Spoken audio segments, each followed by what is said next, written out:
बिस्मिल्लाहिर्रहमानिर्रहीम। अस्सलाम वालेकुम। मीस tuition economics BA part ADA part 2 या बीए पार्ट 2 में मैंने एक मैथमेटिक्स के काफ़ी सवाल सॉल्व कर दिए, जिसमें एक क्वेश्चन 2014 9 का B, find first and second derivative. Find first and second derivative आपको ये एक्सप्रेशन गिवन है y equals to a root X plus b over root X. इसकी मदद से आपको फर्स्ट डेरिवेटिव निकालना है और सेकंड डेरिवेटिव निकालना है।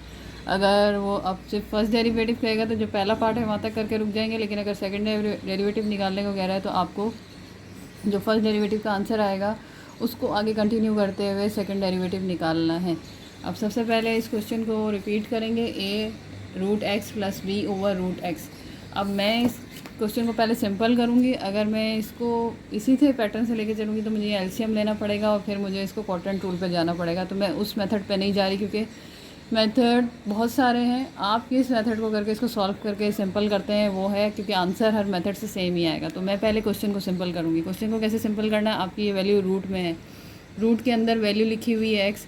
अगर मुझे इसको एक्सपोनेंट फॉर्म में लिखना है तो एक्स और इस रूट की पावर आ जाएगी हाफ। तो ये मैंने सिंपल कर दिया और नीचे की तरफ है। अब ये मुझे शिफ्ट करना है ऊपर। अब ऊपर करना है तो यहाँ पे इसकी पावर पॉजिटिव है, ऊपर की तरफ जाएगी तो पावर हो जाएगी नेगेटिव। अब ये सिंपल हो गई है एक्सप्रेशन। अब यहाँ से मैं डेरिवेटिव कैलकुलेट करना शुरू करूँगी और ये सिंपल पॉलिनोमियल रूल से निकलेगा, वरना फिर मुझे प्रोडक्ट रूल या फिर क्वोटेंट रूल पे जाना पड़ता। तो अब क्या करेंगे, सिंपल डेरिवेटिव निकलेगा, ये 1/2 यहाँ से आके मल्टीप्लाई होगा, यहाँ 1 है तो 1/2 आ जाएगा मल्टीप्लाई होके, और इसमें से आपको माइनस करना है 1।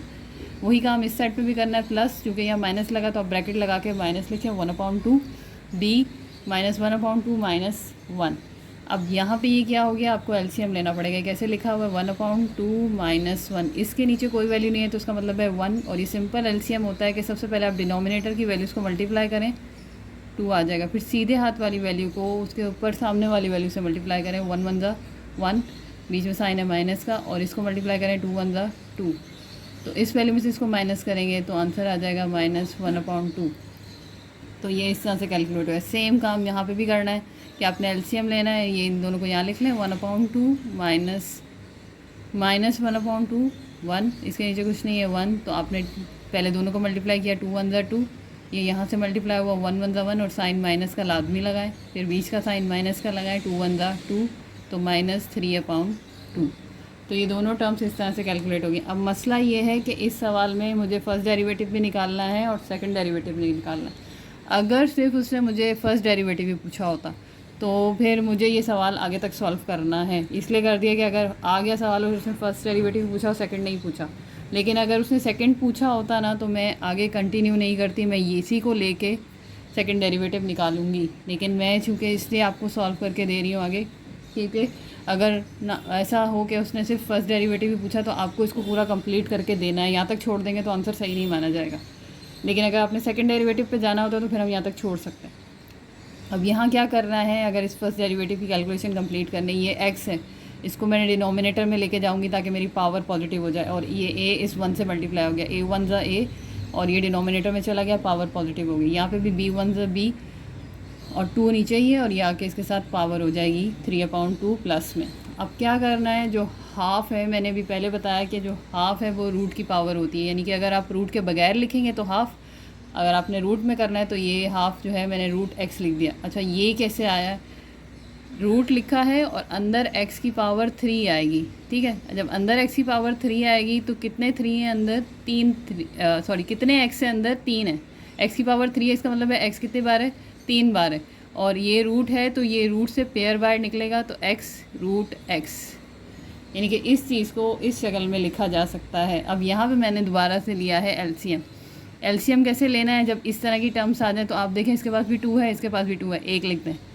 आपने देखा इसके पास x नहीं था लेकिन इसके पास है तो वो लिखना पड़ेगा, और ये लिख दिया। यानी कि जो कॉमन फैक्टर है वो भी लिखें, जो अनकॉमन फैक्टर है वो भी लिखें। अब ये तो डिनोमिनेटर की कहानी होगी। अब ऊपर क्या करना है, इस साइड पे और इस साइड पे इसके पास क्या नहीं है, तो इसके पास 2 है, नहीं लेना।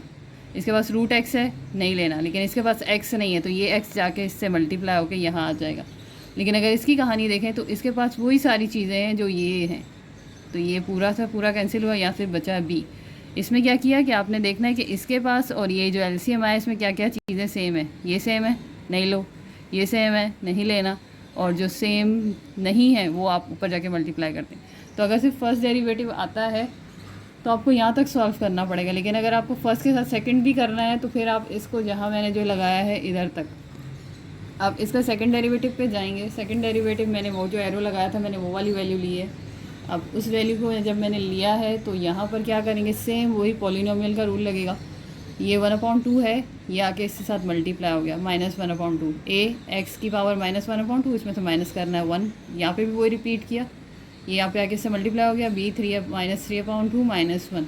अब ये माइनस प्लस माइनस 1 1 ज़ा 1 2 2 ज़ा 4 ए लिखा, और यहाँ पे वही एलसीएम लिया आपने। फिर ये भी यही है माइनस माइनस प्लस 3 1 ज़ा 3 2 2 ज़ा 4 बी, और एक्स की पावर आपने सॉल्व कर दी। अब यहाँ से नीचे जाके आप क्या करना है, ये ए 1 ज़ा ए लिखेंगे और एक्स साथ में आ जाएगा, बी 3 के साथ मल्टीप्लाई होकर सॉल्व हो गया। अब पावर को पॉजिटिव करना है, पावर चली जाएगी नीचे, तो एक्स 3/2 और ये 5/2।